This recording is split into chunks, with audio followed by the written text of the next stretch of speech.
Good day, Minecraftians. Purple Mentat here, bringing you episode 7 of my Season 2 Agrarian Skies Let's Play on the Ruin Wolf Agrarian Skies server.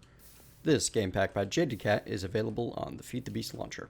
Last time, I got myself a mob spawner set up. Let's go take a look at what I did with it between episodes. Moved the torches from the middle of the road up onto the wall. Needed a few more of them, but I think it's a nicer look, a little bit cleaner. Going to replace those with a little bit nicer of something with less particle effects, less of those smoke particles happening later on. Be a little friendlier on FPS. Also, got myself some barrels set up for the more abundant monster drops. So, got myself a stack of ender pearls, 4 stacks of this gunpowder, 2 stacks of string, multiple stacks of bone. I've been using some bone meal to build up some wood and such. Whole bunch of rotten flesh. And I still have some spider eyes in the chest. I need to build another handful of barrels for the spider eyes, the hearts, the heads that come out of there, the brains, because I'm not going to throw anything away if I don't absolutely have to. Now, I also have myself a nice big platform set up over there because today I want to get some power going. And to do power, I'm going to need a fair area. Actually, something a little bit larger than this, I believe. 1, 2, 3, 5, 6, 7, 8. No, actually, this is perfect. So, how am I going to handle my power needs? Well, I will show you as soon as I start getting things set up. What I'm going to do is I'm going to start collecting the resources I need to build the machines that I'm going to need to make power happen for me. And I can tell you that it's going to tie into one of these Learning to Skyblock quests, the next one in the line for me. So, once I have the materials that I need, I will be right back. Alright folks, so I was getting a whole bunch of stuff together, getting ready for the build that I want to do. And you can see I'm already starting to lay out dirt over there for a bit of a farm. And I realized I need an awful lot more redstone than I have. And to get that redstone, I'm actually going to want to set up a bit of an automated smashing system so that I don't have to do it by hand. So I've made myself those 2 more autonomous activators that I was telling you about. One of them I have set to left click, and I'm going to fill it full of lead hammers. And it's going to round robin through all of them. And I have a hopper feeding into it where I'm going to put more lead hammers so that when one breaks, more are inputted. And eventually I can have a barrel full of lead hammers on top of it. It'll give me a use for a lot of the extra lead that I have. And I'm just going to grab some cobblestone from here right now to show you this proof of concept. I'm going to build more terrain smashers to handle, basically upgrade this whole thing, but you'll see that in a bit. Figure that this will actually end up working out a little better.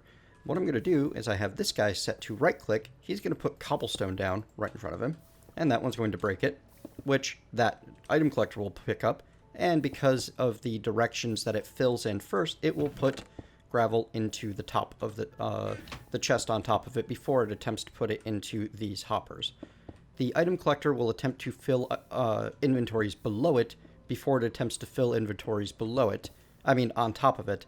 And after it's checked bottom, then it checks top, then it checks the north side, then the south side, then the west side, and then the east side. So you can control where it's going to go by making sure you put in inventory on whichever the higher priority area is.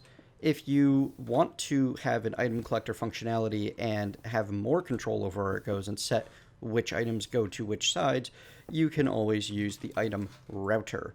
However, that is a significantly more expensive device as you require 3 multimeters, which use lead, copper, and a whole bunch of electrum, and a bit of redstone. Alright, so this is going to smash my cobble into gravel for me, and then my gravel into sand for me.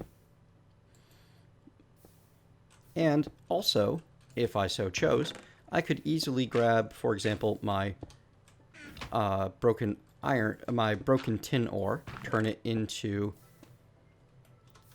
tin ore gravel, and toss that in there as well. And it will automatically process my tin ore gravel into pulverized or crushed tin ore. I'm not sure which one it is.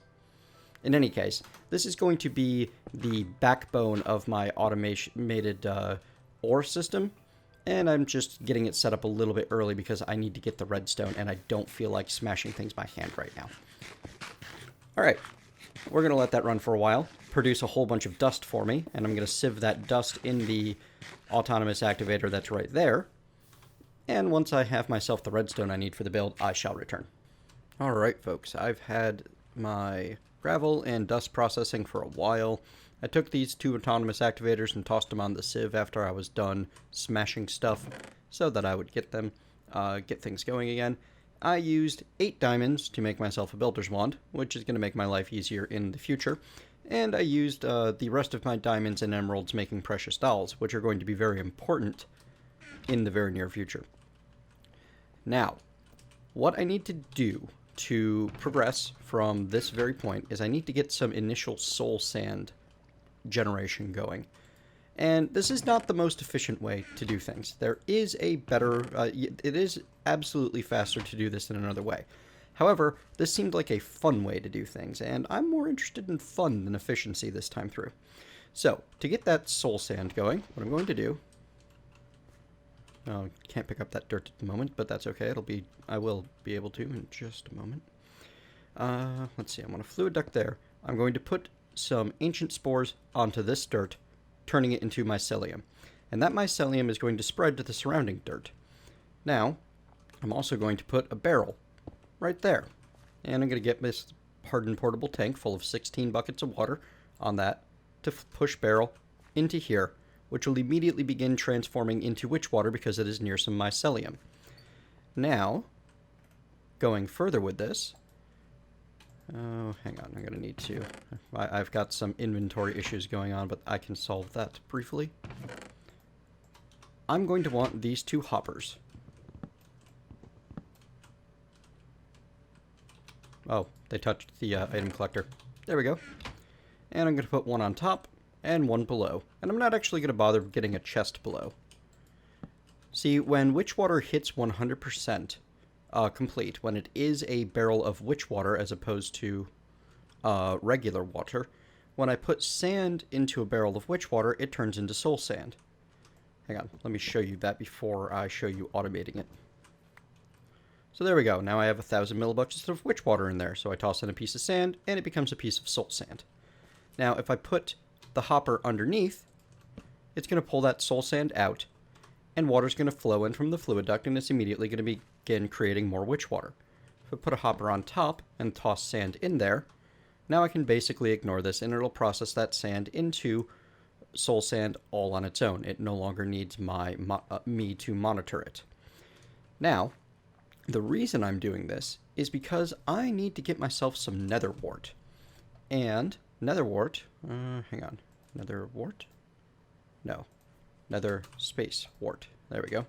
Nether wart is most easily generated as a 5% drop from soul sand. So out of 20 of them, I've got a reasonably good chance of getting one, but it's not a guarantee. The other thing that soul sand can get me are blood saplings, which is going to solve my redstone issue. However, that's an eventual sort of thing. Other useful drops from sieving soul sand are the ghast tier at 2%, nether quartz, which you're basically guaranteed, and you sometimes get an extra piece, crushed ardite and cobalt, which will allow you to create manulin, which is the best Tinker's Construct metal.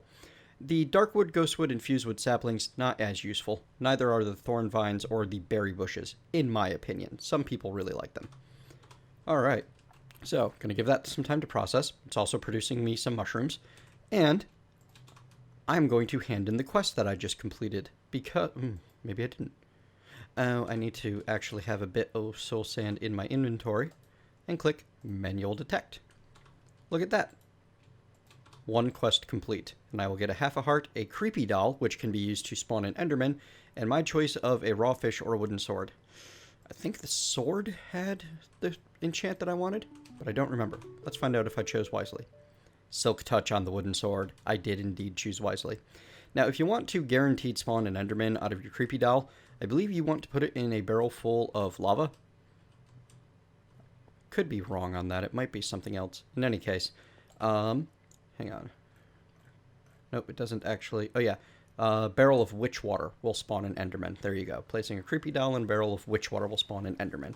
Which, I mean, that's kind of neat. except for the fact that I am automatically producing and killing Endermen over here. I don't need to do this manually at this time. So I have no interest in doing so, because if I come take a look way out here, I have 24 Ender Pearls already. Why would I want to try to fight an Enderman, especially since my weaponry is strictly of the AoE variety at this time? Okie dokie. So I'm actually going to toss this bit of dirt next to that mycelium and let it spread a bit. Hopefully that'll spread sometime soon. And I'm going to let that soul sand process. I'm going to get it all sieved up, and I'm going to see if I get the nether wart that I'm looking for. I really only need the one piece at first. That will be plenty enough to get me rolling. So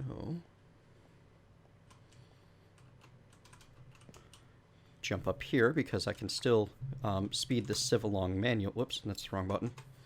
Speed the sieve along manually. There we go. Fantastic. You can see the nether quartz bopping out of there. I just picked up a piece of something. Ah, more nether quartz. So yeah, nothing but nether quartz that run with those few. But as you can see, pretty simple to get some materials processing out of soul sand.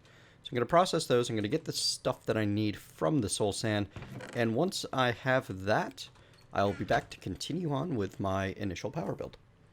Here is the results of 20 soul sand being sieved, 2 nether wart, 1 stingberry bush, 1 darkwood sapling, 1 blood sapling. Jackpot. And where did the nether quartz go? There we go. 31 nether quartz. So I have myself, I'll actually redesign this a bit to, hang on, inventory is always a mess with me. I redesigned this a bit to work a little bit better with my future plans. You'll see those as this episode progresses and into the next one most likely. I've got some wheat planted, some potatoes right there, and some carrots. Oak trees are up here, and nether wart. You will see this progress as I gain more of what I'm looking for my first initial farm, and as I build the machines to automate and power that automation. Alright, I'm going to give this nether wart some time to grow, as unfortunately, I don't have it on me, I can't demonstrate, give me a second. Unfortunately, I do not believe that nether wart can be bone mealed. I can only give it time. There are other fertilizers available that can progress nether wart, but I don't have access to that kind of technology yet. We will definitely be working on that at a later point, though, to speed along plant production, as I'm going to need an awful lot of plants in the long run. So, join me in just a moment once I have the 4 nether wart I need for the next step. Alrighty folks, nether wart is still growing. While we are waiting for that to process, we are going to get a couple more quests complete. Well, at least one in particular. In learning to skyblock, we have cultivating the harvest, which I need a harvester and a planter. Yeah, those might be part of today's plans. An invar sickle and a sludge boiler, and it gives some rather nice rewards. So we'll make the invar sickle first, as it is the most simple of the lot. The harvester and the planter and the sludge boiler are a little more complicated, but I've gone out of my way to get some of the components prepared in advance. So let's make the harvester. Reception coil is, as you've seen, redstone, gold. Shears are iron. Invar axe is your standard axe with invar ingots. There's our harvester. Our planter requires another specialty item, which I have the materials to make but don't have crafted yet. A flower pot. I have my bricks right here. Flower pot is a simple case of 3 bricks in a bucket pattern.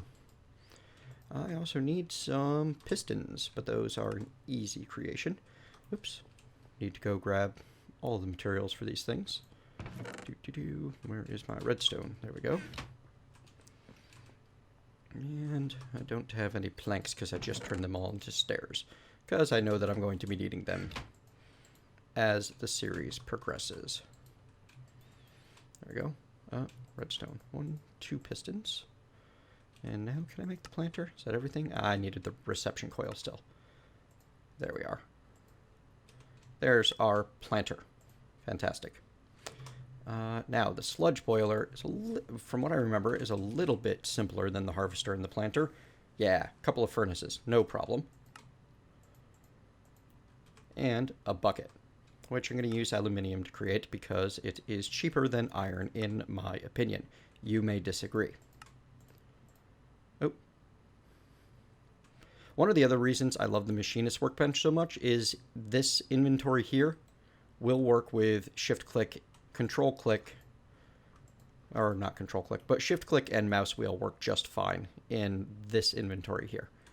And that makes life just simpler. There we have it. Everything that I need to get started with the harvesting as soon as I have the materials. Well, as soon as I have the power, really. So I get a quarter of a heart and a flux infused sickle and 5 ender lily seeds, but not quite yet because I need to get a bucket of sludge. And to get that bucket of sludge, I'm going to need to set up these machines and power them, which is part of why I've been working on this. My trees are growing quite happily up here, and I'm keeping them trimmed down with the lumber axe. The Invar sickle works much like the scythe, and I don't have the Invar sickle. I deposited it, didn't I? That's strange of me. There's no real point in hanging on to the Invar sickle in the long run. Well, actually, there's no use for it. It cannot be used to craft anything but anything else, so. But it functions a lot like the scythe on leaves and plants in that it will cut down a great area of them all at once. And I love the effects of the lumber axe on tightly packed trees like this. Another wart at 33%. Sickle goes considerably faster through leaves than the scythe does. There's no waiting for it to break through the first block. You got to be a little careful using this sort of device near plants that are still growing, though, as you can very easily clear out things that are not ready to be harvested yet. You also want to be a little careful bouncing around on your farmland. In any case, harvesting trees manually, not going to happen for very much longer. In fact, I may be just done with it at this point, because I have all of the dirt and charcoal that I need to get things going. Okay, so now we are strictly waiting on netherwort, back when it is ready. Alright, the first bit of netherwort grew, so I got 3 of them planted, and I'm going to take one of them to show you why I've been after this stuff in the first place. I'm going to need glowstone and blaze powder. And veterans of Agrarian Skies, or of this series, will know that what I'm doing now is I'm changing this precious doll into... Whoops, hang on, place that down, hit U over top of it to get the potential uses. I'm changing the precious doll into an angry doll. You can also make creepy dolls which spawn endermen in witchwater, but the angry doll, with all of the materials that it needs, hang on, slowly but surely getting everything in there, there we are. Angry dolls, on the other hand, will spawn blazes in the proper circumstances. That's almost good. I'm going to take you guys out of there. I don't want to have anything on me when I go play around with a blaze, you know, just in case I, you know, fail terribly and die. I don't think I will, but it's a possibility. And you know what? I'm lacking any armor at all at the moment because I lost that steel armor when I fell into the void. So, to facilitate more armor, I'm going to make myself some Invar armor because it's fairly cheap and has just about the same protection as steel or iron. Not quite as good as steel, just about the same as iron. And that'll get me something that'll at least let me survive a little better against the multiple blazes that I'm planning to fight. And I'm planning to fight multiples because I need to get myself some blaze rods. Specifically, I want 3. I'm going to need 1 for the quest. Right, well, where'd it go? There we go. If I open up the quest book and I take a look at learning to skyblock, there's a quest for we must go deeper once to craft an auto brewer. And the auto brewer requires 1 brewing stand, which requires 1 blaze rod. You also need to make redstone repeaters, which are just smooth, etc. A little bit of redstone, no problem. Yeah. So the auto brewer, the real slowdown on that is the blaze rod. So need to fight some blazes. Alright, once I am equipped with my Invar armor and I am ready to take on the blazes, I will cut back in over by the little area that I've built to fight them. Alright folks, I am all decked out in Invar armor. Gonna head over here and dump my Angry Doll into this stone barrel full of lava. And as you can see, making blaze begins ticking upward. And it will spawn within 2 spaces of the barrel, so should stay nice and inside that room. And I've got this little window so that I should be able to hide outside and fight it when it appears. Now I'm going to cut out and come back in as soon as the blaze is ready. Alright, 90% now, ticking up. Blaze will appear in just a moment. And poof, there he is. Get in there, take him out quick. No drop. Sad face. So, going to be doing that a few more times, getting my hands on some blaze rods, and once I have them, I will come back to show you why I've been so eager to get them. Alright folks, I got 2 blaze rods out of the 3 Angry Dolls I was able to make, and I'm waiting on more netherwort for more. However, I can get the immediate fun done, which is, we're talking about who lives where. I'm trying to figure out who my neighbors are so I can build a bridge to that island north of me, which seems abandoned on the map, but moving on. So, what I'm going to be using for power is the bioreactor and the biofuel generator. The reactor is the easy part. All I need is fermented spider eye, some sugar, some bricks, etc., etc. A couple of slime balls. That's going to be fun, isn't it? I'll show you how that's going to work. And the biofuel generator is a little bit more tricky. That seems simple until you remember you need those 2 blaze rods. Now, the redstone transmission coil is just silver and redstone. Very simple. And the furnace is, as always, cobblestone. Couple of pistons, no problem. Loving this machine bench. Oh, need planks, of course. There we go. 1, 2 pistons. Oh, need cobblestone. Ran out, finally. It was bound to happen. While we're at it, we'll make sure that this hopper is full to keep my lava supply going. Which is good. I need to upgrade that barrel again. I've run out of room in it. Must fix. Cannot be allowed to remain as is. Okay. So, I need the machine frame. Alright. Pistons, transmission coil, machine frame, furnace, and blaze rod. 1 biofuel generator. Now, the reason I want the biofuel generator specifically is it's actually more potent and more efficient at turning biofuel into redstone flux energy than the compression dynamo. 1 bucket of biofuel in this will produce about 800,000 RF, whereas in a compression dynamo, which is considerably cheaper, admittedly, it only takes tin to make a compression dynamo, that bucket will only produce about 504,000 RF.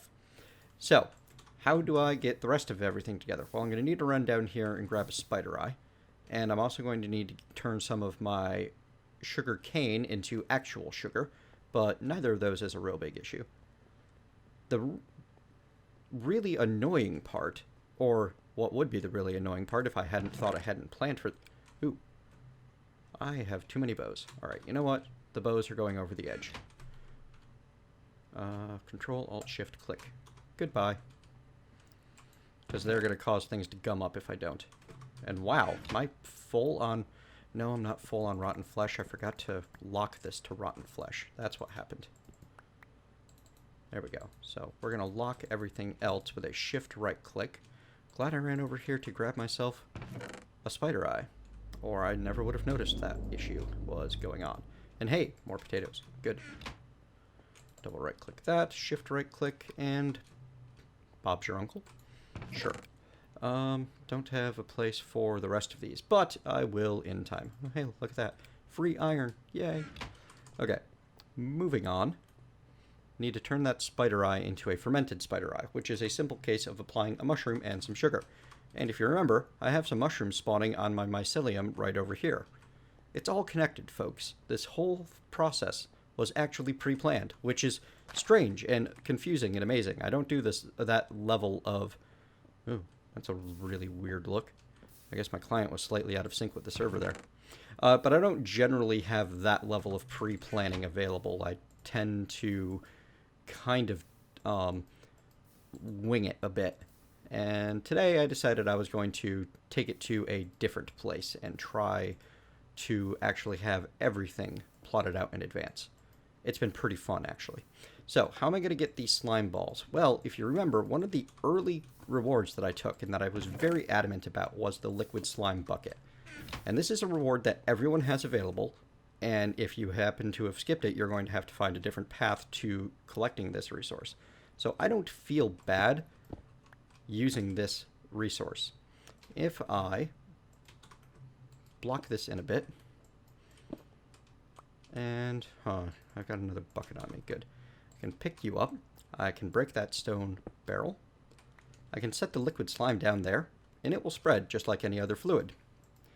Now, when I pick that liquid slime bucket, that liquid slime up, I'll get a liquid slime bucket back, and quite frequently, some slimes will spawn. Not always, but it seems to be when the flowing slime gets a block update that they have a chance of spawning.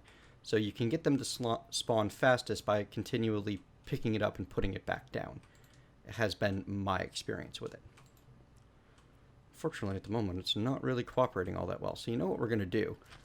Oh, there we go. There's a nice big slime. We're going to kill you with a scythe. Fantastic. And, ooh, nice. Now I have luck on my scythe. And now I have 5 gelatinous slime. And I still have the liquid slime bucket. I can keep doing this. Or, later on, I can capture one of those slimes and, yeah, do some evil things to it. So there you have it, folks. That's how you can get easy slime balls if you don't have a swamp biome nearby to just build some grass on, which I don't. I did not get a swamp biome in my starting area on this server. Unfortunate, but you have to work with the limitations of the area that you are presented, and those limitations are not always the same for every player. Okay, so let me go show you why I wanted these two specifically. If I make myself that bioreactor, I believe I have everything. I don't have the machine frame. That's okay. We can fix that. There we go. One machine frame. I don't have enough aluminium. Hang on. That might be a serious issue. I might need to do some processing to get it. Yeah, I think I'm all out. That's a problem. You know what? Just this once, we will use a bit of iron to make a machine frame, just to speed this along, so that I don't have to do that by hand. Alright, let me get this crafted. Alright, so sugar, bricks are in here, no, in here, no. Where are my bricks at? There they are. Brick, slime, and the fermented spider's eye. Bioreactor. Fantabulous. Now, oops, I don't want that in there. The other thing that I'm going to need to do, I'm going to need some conduits, and I want an energy cell. Now, the leadstone energy conduits can only transfer 80 RF per tick, and this guy, this bioreactor, or the biofuel generator, puts out 160. So I'm going to want the hardened energy conduits, which can be created with I have to make some leadstone energy conduits first and then upgrade them into the hardened. Alternatively, I could just use multiple leadstone connections on the biofuel generator.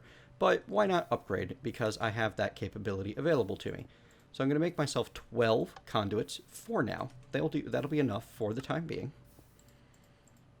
There we go. And I'm going to make myself an energy cell.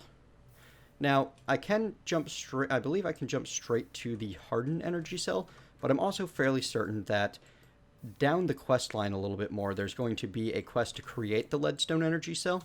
So just to be certain, I'm going to make the leadstone energy cell frame, which needs a block of redstone. Ooh, I'm out of redstone again. I made too many hardened energy conduits. Oh well. So we won't be making an energy cell at the moment because I want to automate redstone production before I go into that, and I want to use my last couple of redstone on something else. So let me show you why the bioreactor specifically, and we're going to actually get to set it up right down here, and we're going to put the biofuel generator right next to it. Now, I'm going to grab myself a lever, which I have an extra one right here. And this lever is going to go right on top of the bioreactor for the moment, and I'm going to turn it on because I don't want it to immediately start processing. I want a chance to gather some materials together first. And let me show you how I'm going to be using these materials. Here. I have a couple of potatoes and a couple of carrots and a couple of saplings. Awesome. This is actually kind of perfect. Ugh, stuck in the soul sand. This will all clean out sometime very soon. And we'll end up using a lot of carrots on this because it's what I have at the moment. I might have a lot more saplings in the base. Having even 2 items inside of it makes life so much easier. Yes, plenty of carrots and a fair bit of saplings. Okay, so if I go to the biofuel generator, and we're actually not going to bother with the seeds and the potatoes right now, we'll just use the saplings and the carrots, but I will put them in just to demonstrate. If I put in carrots, you'll see that they pop up there, and then they come down here. And I can see that my efficiency at the moment is 5. That means every item is going to produce 5 millibuckets of biofuel. If I put in the saplings as well, they go up there, pop down here. Now my efficiency is up to 25. Now, each item is going to produce 25 millibuckets of biofuel, which is 5 times the efficiency. If I add in seeds, well, now the efficiency is up to 70. So that first bump from 5 to 25 is the biggest, but this is still almost triple efficiency from the last tier. And then if I add potatoes, it'll be up to 150, which is a little bit better than double. I believe, no, I cannot use sugar. I might be able to use sugar cane, but I don't think so. I know that I can use nether wart once I have it available, but it's going to take a little while to grow. And I'm also able to use melon seeds and any seed from Pam's Harvest Craft, but those we'll get into another time. So if I take those out, and I turn this guy on, he's going to start generating biofuel. All of that stuff got used up pretty quickly. Put in more carrots, and you can see that it's trying to fill up the buffer as fast as possible at that 5 efficiency at a time. So it's not great, but it's not like I was in dire need of those carrots or anything. I mean, I've only completely run out of carrot juice at the moment. Don't worry about it. It's not a problem. You can see that the biofuel is getting shunted into the biofuel generator, which is very quickly filling up to full. So I'm going to turn this back to on, which should shut you down for the moment. It won't use biofuel to produce energy if it's maxed out. And I don't believe it will. I'm pretty sure that once this fills up, it will stop burning biofuel, but if you turn the lever on and supply an active redstone signal into it, which it's doing through this block, it'll shut the thing down entirely. So how am I going to use this power? Well, I'm going to run some hardened energy conduits. You know what? I like right there. That'll be a good start. And I'll work on getting this automated and designed a little bit better over time. But at the moment, I really just want to get things going at all. So first things first is I'm going to put my planter in place of that dirt block right there. If I kill that dirt block, release the water, put the planter back in. Alright, now where was that torch? Right in there, yeah. And now I can kill that block and set it here so there's no dripping water coming out, which is, you know, just an annoying particle effect thing that doesn't need to be there. I'm going to want to supply that planter with some power. So I will do so right like that. Now the planter power fills up. And if I go back and look at you, oh no, it is burning biofuel to stay up even with the lever set to on, but that's okay. Now I'm going to run more power right along here so that I can put a harvester right there. Harvester like that. And I'm going to want a chest behind it. So let me go make myself a new one to make my life a little easier. I don't know what those guys are doing over there. Nice. Okay. One more chest. Don't worry, guys. I'm planning on making or 6 more chests. That's okay. It's not like I won't use them over time.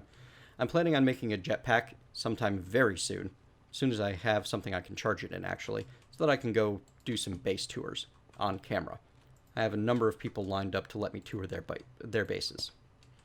And boom. That harvester is now going to use its energy to cut down all of the trees and all of the prepared, the already finished growing plants. And you can see as it does that, it produces sludge, which is what I need for the quest. Now, anything that comes out of the harvester is going into this chest. If I were to go upstairs here, I can see that the trees not getting replanted. That's what the planter is for. Well, if I, for example, take these carrots and I interface with my planter and I tell it to put carrots in the upper left and put some carrots in there. Oh, you know what? That's the only thing that's in there, and it doesn't have things configured everywhere. I'm going to have to get this thing fully configured before I can show you the auto planting, but that's okay. That won't be too terribly difficult to do. I'm going to want carrots there. I'm going to want potatoes here. I'm going to want saplings. Or actually, you know what? Now being colorblind comes into play. Hang on. So that is the purple, which is across from, or blue, maybe. Anyway, that's the red corner. So I know that that is that corner. So I'd want that corner to be the potatoes, actually. So I left-click potatoes into that corner. And I know that down here, I want to be the wheat, which is going to be that corner. So I can barely tell the difference between a number of these colors. And that, I don't actually have anything to plant in there yet. So we might as well make it carrots for the time being, as well as right there. Now, due south, I'm going to want netherwort. And to the other three sides, I'm going to want the saplings. And I don't know if I absolutely need something directly in the middle. Now, to make it fit it actually cover the entire range, because if I put some, for example, some potatoes and some carrots and some wheat in there, right now it's not going to do anything, do much with them, because it can only affect a 3x3 area. To make it cover the entire range, I'm actually going to need to get an upgrade, which is part of why this harvester was... Error. That was weird. This harvester was unable to harvest those carrots. It can only cover a 3x3 space in front of it. The upgrade in question, the one that I'm going to need to make those cover a larger area, is the tin upgrade. Hang on. I think there's a bracket. Upgrade. There we go. Yeah, the tin upgrade is a 3 radius increase. It requires raw plastic, which is why I have not been turning all of my plastic into... I turned all of my plastic into plastic sheets. Yes, I did. You know, I plan ahead for these things, and then I forget that I've planned for them, and then I completely bypass my planning. So, let me wait for that to cook up. Back in just a second. Alright, all of the raw plastic I need is now cooked up. Let's get that set down. Actually, let me just look up the tin upgrade again. Or upgrade tin right there. Right click that. I'm going to need some gold nuggets, which is made very simply by throwing a gold ingot into the crafting table. And there we go. 2 upgrades. They do not stack, which is kind of painful, but not super bad. So we're going to take that over here. We're going to stick our first one into the harvester here. Upgrade. There we go. And out of the back of this, I'm going to grab more saplings, as well as that apple, because I'm probably going to need to eat some apple juice sometime soon. The other one's going to go into here, and you can see it's now planting the potatoes as needed. So, I have automated harvesting and planting going on. Oop, get the saplings in there as well. Awesome. So, the way the that's not right. What are you doing? Are you randomly planting down there because you have something to plant there?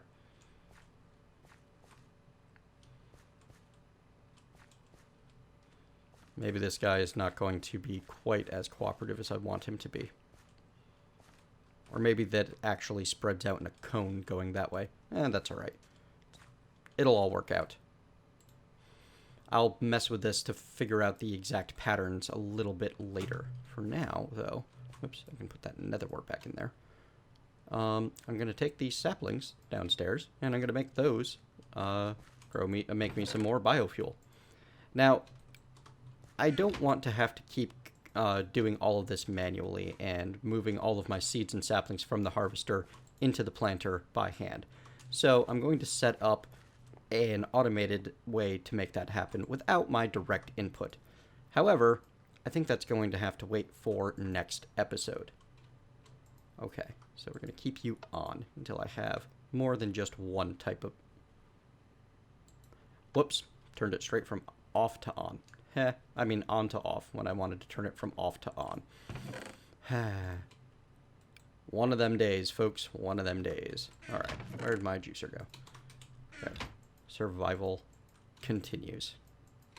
Alright, folks, that's going to be all the time that we have for today. As you can see, I've got a at least semi-automated farm going now, and I have producing from it all of the power that I'm going to need to start my travels in proper ore and resource automation. See? Tree grows, tree gets cut down. Eventually. Come on, harvester.